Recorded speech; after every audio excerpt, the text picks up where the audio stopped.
Today, we are going to be talking about a couple things here.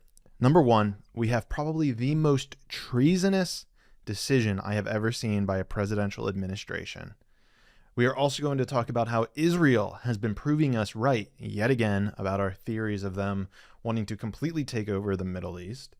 We'll explain that. And we're going to get into some more evil stuff that they have done, more war crimes that have been proven. And we're going to answer the question of how do we stop them and who's going to stop them. And at the end, we'll have a little bit of a treat here, something a little bit more comical. So hopefully you'll stick around for that. I'm going to break down a little bit of pop culture, if you will. But starting us off, we have the most treasonous thing I've ever seen. And it has validated everything that we've believed and continue to believe about our political administration. And it's a very sad thing. We have, and is being reported, and it was reported by Reuters initially on last Monday, is that the Trump administration says it will withhold disaster funding to states boycotting Israel. Natural disaster funds will be withheld from states facing fire, flooding, hurricanes, and tornadoes if they boycott Israeli companies. The U.S. and U.S. states and territories that boycott Israeli companies or those operating in Israel will be denied federal funds for natural disaster preparation. Guys, you cannot make this up. You cannot make this up. The Federal Emergency Management Agency, FEMA, announced on Friday it was making nearly $1 billion available to states to protect themselves from natural disasters such as flood, tornadoes, hurricanes, fires, as well as terrorist attacks and cyber disruptions. The $1 billion allocation, which will apply to 15 different grant programs, is part of the, quote, notices of funding opportunity amounting to more than $2.2 billion available to states, local, tribal, and territorial governments to help them protect American citizens, end quote. This is what FEMA stated on their website. However, Reuters said at least $1.9 billion of this funding was conditional on states following Department of Homeland Security conditions laid out in April, saying states will not cut, quote, commercial relations specifically with Israeli companies or companies doing business in or with Israel, end quote, in order for them to qualify. And to me, this has to be one of the most illegal things, not illegal, but treasonous things that I've ever seen being committed by the United States government. They have unilaterally decided that it is more important for us to fund Israel, to make sure U.S. money keeps going to Israel, than for us to take care of our own people. And you tell me how that's fair. You tell me, explain to me how we should be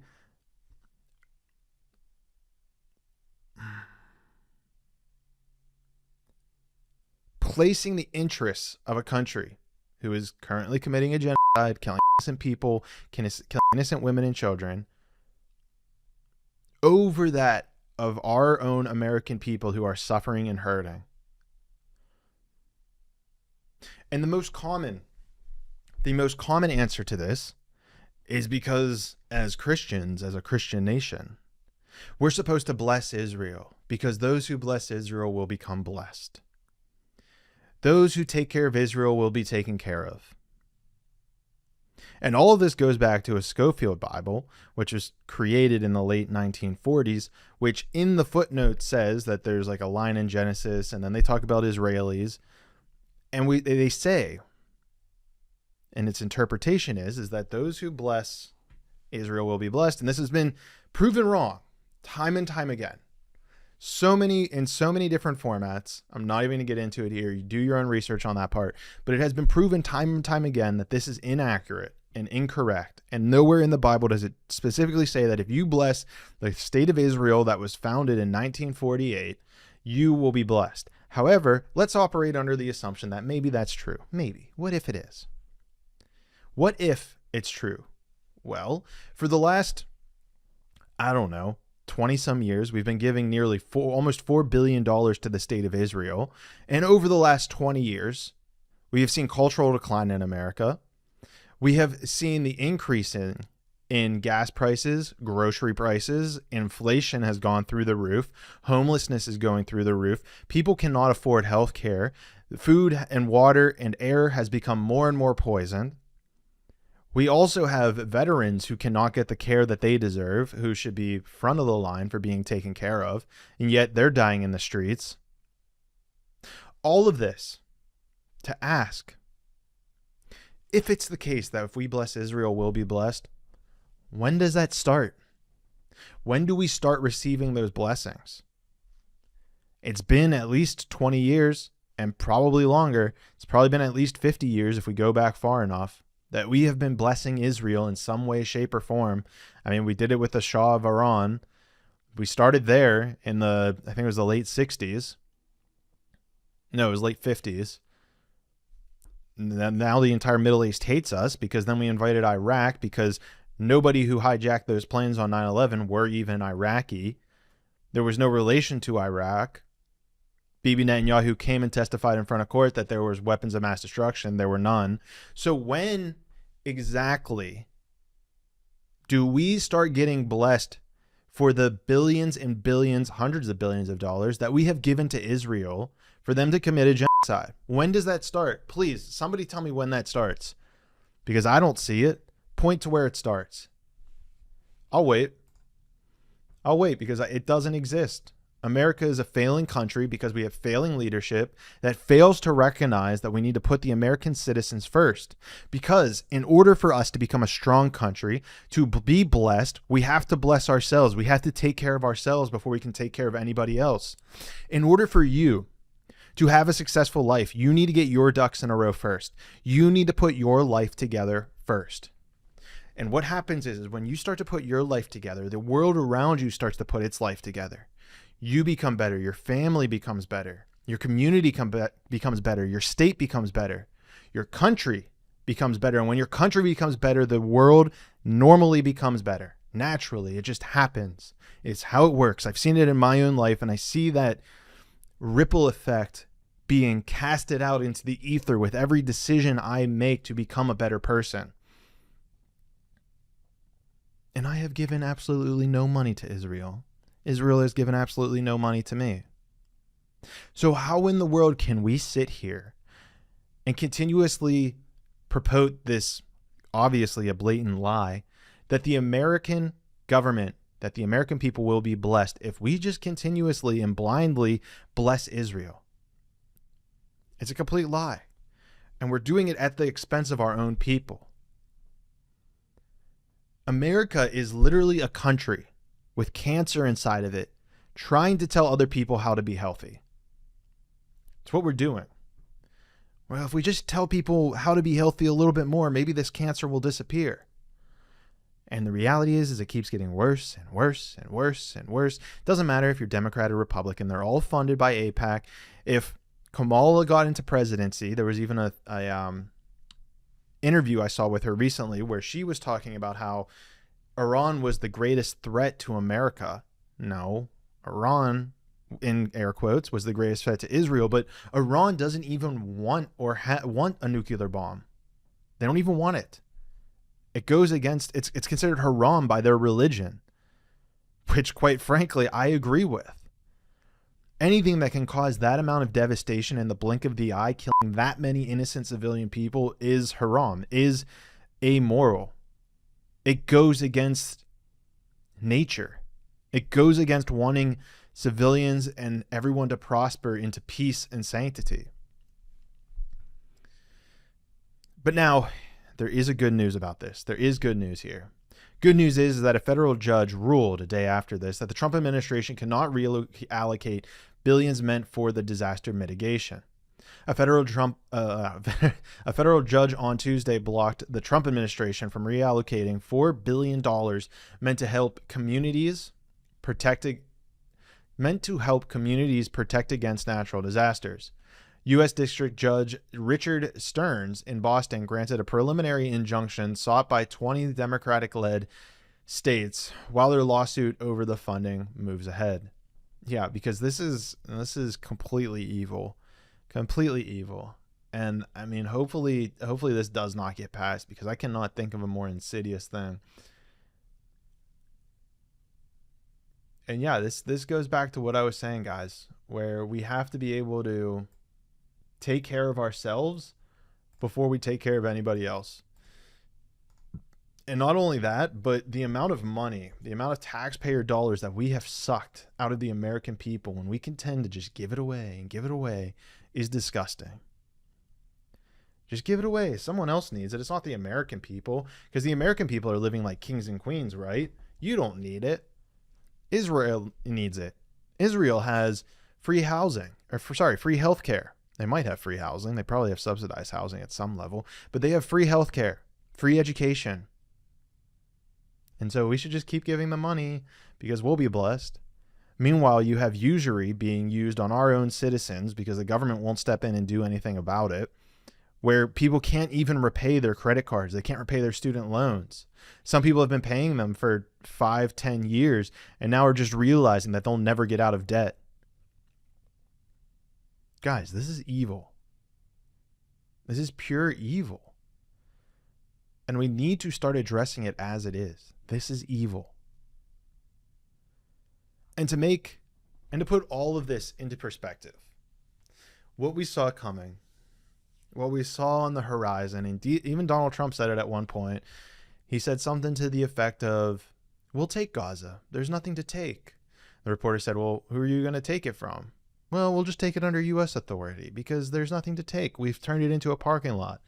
So we'll take it, we'll rebuild it, and we'll basically give it to Israel," was the hidden text. He didn't say that out loud, but the hidden message was, we'll give it to Israel. And well, August 4th. Netanyahu has decided on full occupation of Gaza Strip. Israeli Prime Minister Benjamin Netanyahu has decided that the IDF, the Israeli Defense Force, should push to fully occupy and besiege the Gaza Strip, including operating in areas where hostages are being held, according to multiple media reports. The Prime Minister's office also conveyed a message to Lieutenant General Zamir, the Army's Chief of Staff, saying, quote, "If this does not suit him, you should resign," end quote.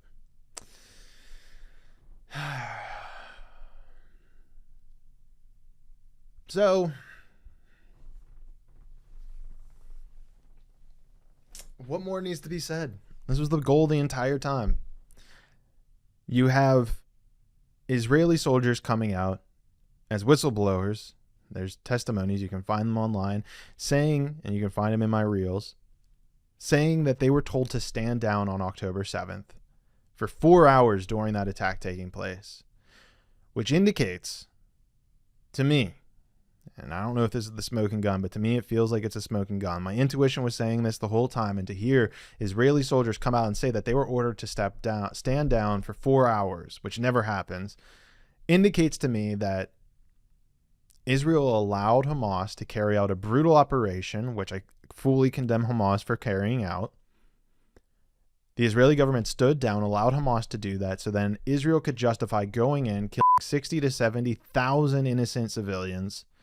So now they can just completely take over the Gaza Strip, create a humanitarian crisis, create a genocide, ethnically cleanse them.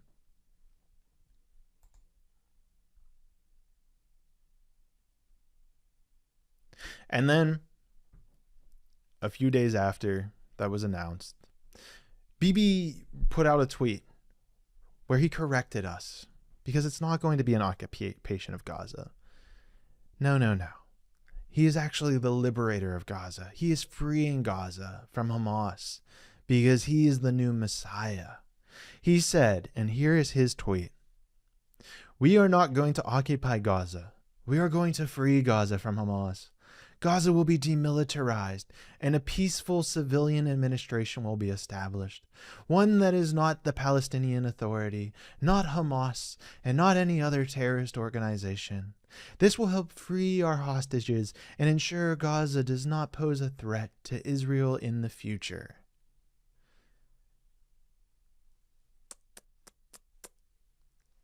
And don't forget about the West Bank, too. He didn't say that West Bank part. But this is all about taking more land, It's all about the greater Israel project.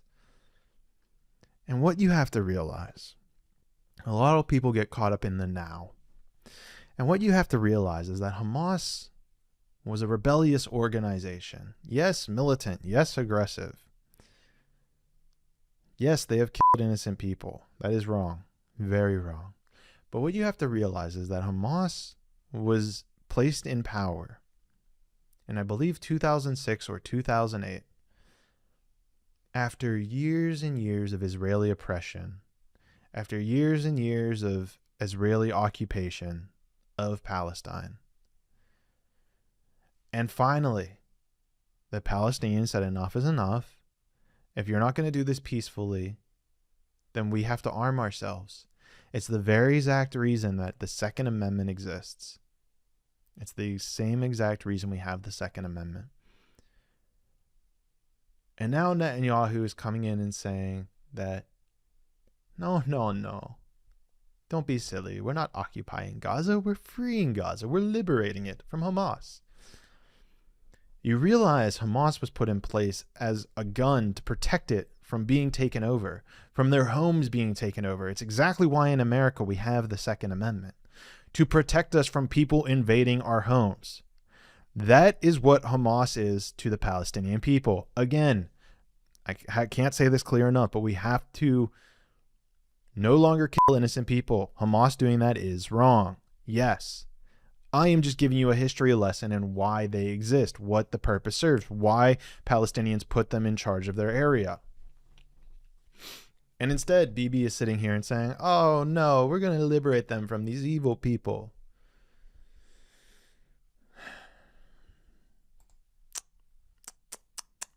It's sick. It's sick. And then later that day, or maybe it was earlier in that day, there's an article here talking about what to know about it. Basically how there's nothing left of Gaza City because they completely destroyed it. And that there is actually some opposition inside Israel. Another major ground operation will almost certainly lead to the killing of more Israeli soldiers in hit-and-run attacks, eroding domestic support for the war, and could endanger the remaining hostages. So people are basically pushing back, I guess, within Israel, as according to the AP, is because they don't want on-the-ground attacks, which, like, come on, just leave them alone. Leave them alone. I honestly, just everyone needs to chill out. Just chill out. But no, there's clearly deeper motives here that I'm going to just let you fill in the blanks on. I think I've alluded to it enough, but I'm going to let you fill in the blanks here. But where this gets even more troubling is on August 10th. So this was like 3 days after this. Israel commits another war crime. Now, this has been reported by a lot of people. I'm reading right here from Yahoo News, or it might be the Telegram, who they copied and pasted this from. So buckle up. Here's another war crime from Israel. And I'm not going to only do doom and gloom. I'm going to tell you some good things that are happening that are going to be a little bit of a pushback on this being an official thing. So here's a little bit more of the doom and gloom. Israel kills all of Al Jazeera's journalists in a targeted airstrike attack that was just outside of a Gaza hospital. If you don't know, it's a war crime to kill journalists. So 5 Al Jazeera journalists, including prominent correspondent Anas al-Sharif, were killed in a targeted Israeli strike in Gaza City on Sunday. 7 people died in the attack outside al-Shifa Hospital, including al-Sharif, reporter Muhammad Karek, and camera operators Zahar Nofal and Al-Yua. Al-Sharif, 28, was killed on Sunday after a tent for journalists outside the main gate of the hospital was hit. A well-known Al Jazeera Arabic correspondent reported extensively from Gaza. Al Jazeera reads, the IDF confirmed it had targeted al-Sharif, calling him a, quote, terrorist, end quote, who, quote, posed as a journalist, end quote. The military did not provide proof of the claim to back it up. So they have now admitted to a war crime of killing journalists. And if you didn't know before this, journalists, the death tolls in this butchery, some still try to call it a war, but in this butchery have exceeded any other precedented war in history. And this is a war crime. It is a war crime to kill journalists. You should do everything in your measure to not kill journalists. And here they have it that they kill journalists.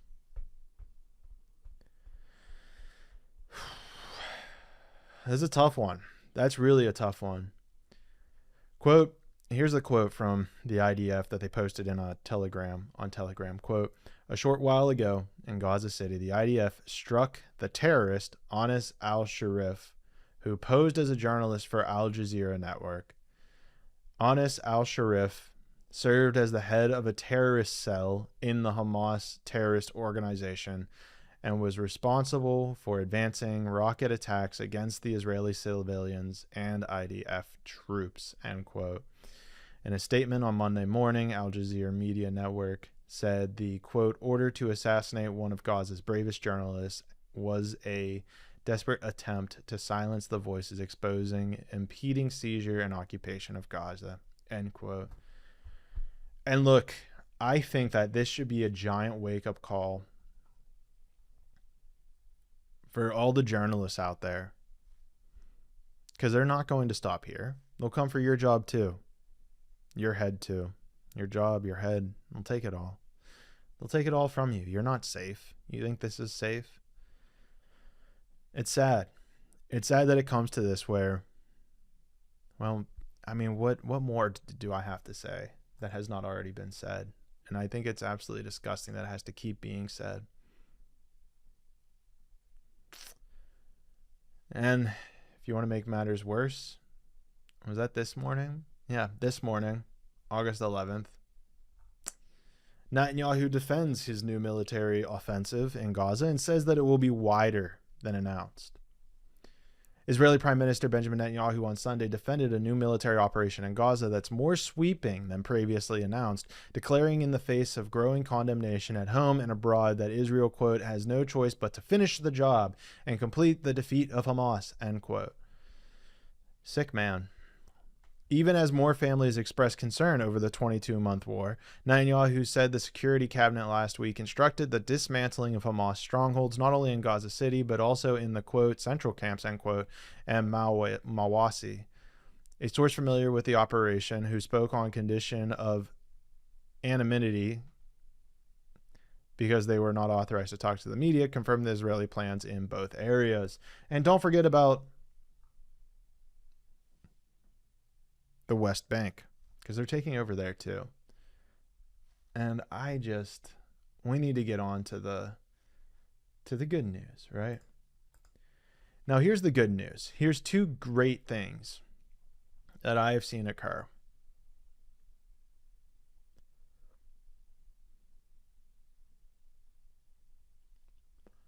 Number one is that we have Australia plans to acknowledge Palestine as a state, which is huge because we were talking about earlier how we have Canada, UK, France, and I think there was someone else. Let me see if I have it in this article here. Plans to recognize. Yeah, who was it? France, UK, Canada. Excuse me. Australia has said that they will recognize a Palestinian state, joining the leaders of France, Britain, and Canada in signaling they will do so. The remarks followed weeks of urging from within his cabinet. This is Anthony Albanese of Australia, and from many in Australia to recognize Palestinian state, and amid growing criticism from officials in his government over suffering in Gaza. Which is huge, guys. This is the chain reaction that's amazing. This chain reaction will start sweeping through other countries, enabling more rights to be given on a world stage to Palestine if they haven't already. And really, the only big player that we're truly waiting for at this point would be like America. We see here like Italy, Japan. Germany hasn't quite done it yet, it looks like. I'm just kind of looking on this map here. Yeah, Germany still needs to do it, but Portugal as well. And this would be huge, guys. This would be huge because it's going to create that momentum that will hopefully help try to save some of the Palestinian people that are left. But I don't know. But speaking of Germany, one good thing that they are doing, and this was on August 8th. So this would have been after Israel decided they were going to take over Gaza. Let me find the article. Basically, where'd it go? I totally had this article.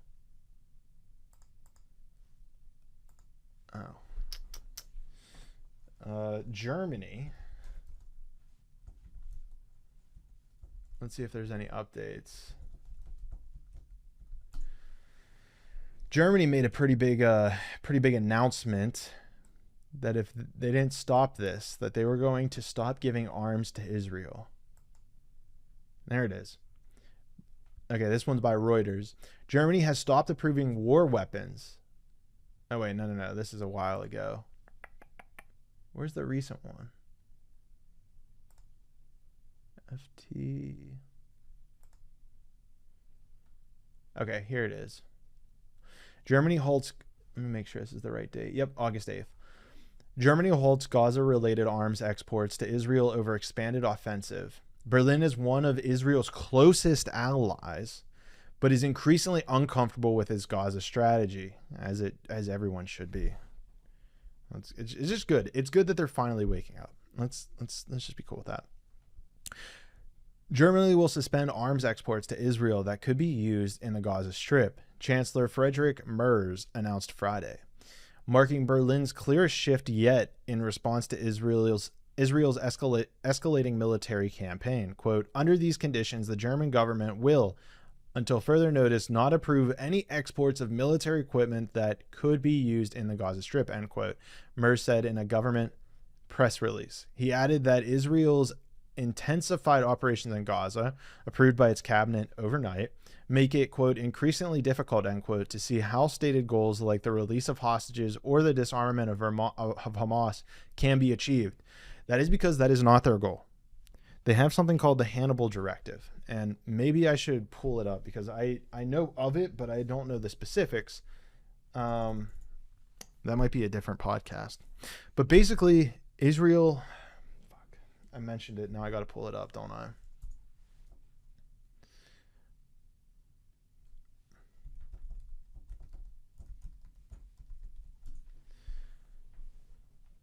What you have to understand is that this is a part of their goal, because even the Chancellor of Germany is like, this doesn't make sense. How is this supposed to help with you getting your hostages back?